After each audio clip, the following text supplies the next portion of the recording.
Second Anglo Maratha war. Second Anglo Maratha war Maratha empire और Britishers के बीच में 1803 से 1805 के बीच में हुई थी। जैसे कि हमने फर्स्ट एंग्लो मराठा वॉर में पढ़ा था, ट्रीटी ऑफ सेल्बाई के through first Anglo Maratha war and की गई थी। ट्रीटी ऑफ सेल्बाई के थ्रू माधव राव को पेशवा बना दिया गया था और रघुनाथ राव को पेंशनर डिक्लेयर कर दिया गया था। अब कुछ सालों तक शांति बनी रहती है मराठा एम्पायर और ब्रिटिशर्स के बीच में। फिर 1795 में पेशवा माधव राव की डेथ हो जाती है और रघुनाथ राव के बेटे बाजीराव सेकंड नए पेशवा बनते हैं और नाना फडणवीस चीफ मिनिस्टर होते हैं।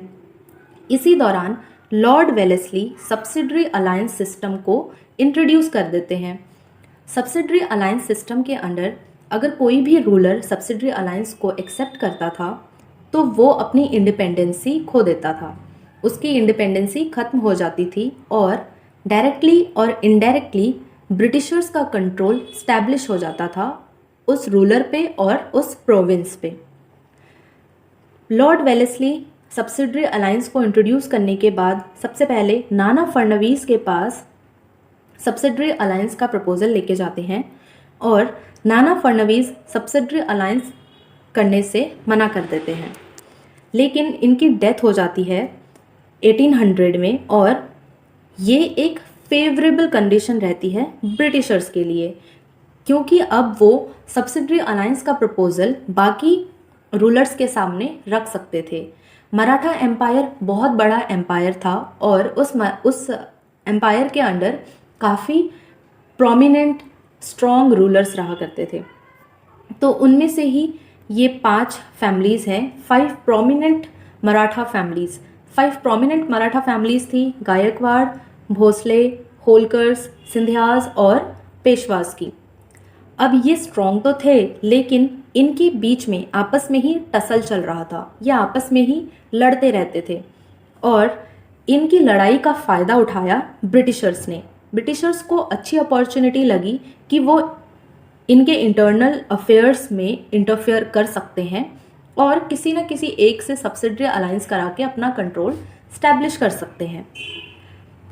तो अब क्या होता है, दौलत राव सिंधिया पूना और पेशवा पे कंट्रोल कर लेते हैं और उस टाइम पे पेशवा होते हैं बाजीराव सेकंड। जब कंट्रोल करते हैं पेशवा पे तो ब्रिटिशर यहाँ पे सीक्रेट प्रपोजल भिजवाती है बाजीराव सेकंड के पास ट्रीटी करने के लिए, लेकिन बाजीराव सेकंड ट्रीटी करने से मना कर देते हैं। इसके बदले में ब्रिटिशर्स कहती है कि अगर ट्रीटी करेंगे तो फिर ब्रिटिशर्स हेल्प करेंगे बाजीराव सेकंड की सिंधिया के कंट्रोल से बाहर निकलने में, लेकिन बाजीराव सेकंड ट्रीटी नहीं करते हैं। 1801 में बाजीराव सेकंड जसवंत राव होलकर के भाई को मार देते हैं। अब ये कहीं पे जसवंत राव होलकर लिखा है और कहीं कहीं पे यशवंत राव होलकर लिखा है, ये दोनों एक ही हैं। तो जब बाजीराव सेकंड यशवंत राव होलकर के भाई को मार देते हैं तो ऑब्वियसली यशवंत राव होलकर को गुस्सा तो आएगा, तो वो क्या करते हैं, वॉर डिक्लेयर कर देते हैं सिंधिया और बाजीराव सेकंड पे। और बाजीराव सेकंड और सिंधिया पे जो बैटल करते हैं इन दोनों के साथ, उस बैटल को कहा जाता है बैटल ऑफ पूना। 1802 में यशवंत राव होलकर डिफीट कर देते हैं बाजीराव सेकंड और सिंधिया की कंबाइन आर्मी को। हराने के बाद विनायक राव को पूना का पेशवा बना देते हैं।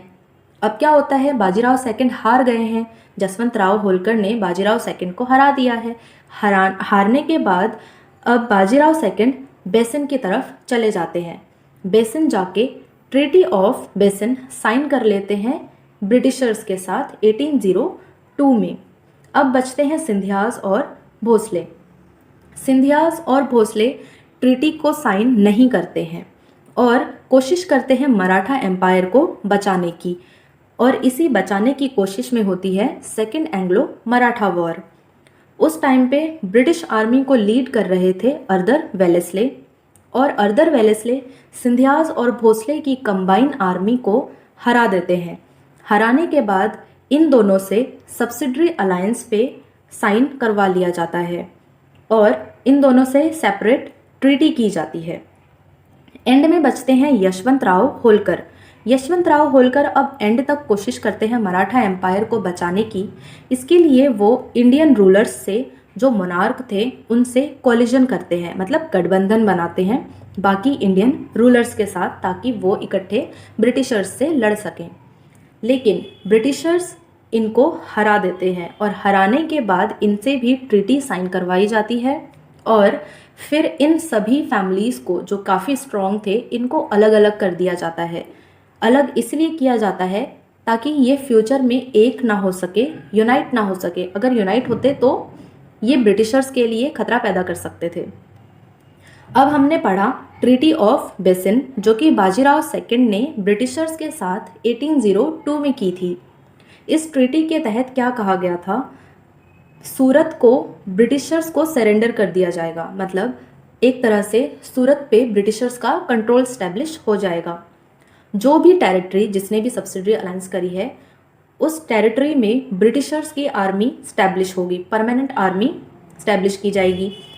और तीसरा, ब्रिटिशर्स के अलावा कोई भी यूरोपियन एम्प्लॉय नहीं किया जाएगा उस टेरिटरी में। मतलब सीधी सी बात ये थी कि ब्रिटिशर्स नहीं चाहते थे कि उनके अलावा कोई और ट्रेड करे, मतलब इंडिया में या उस रीजन में कोई भी और यूरोपियन ट्रेड करे, क्योंकि वो सारा प्रॉफिट खुद लेना चाहते थे।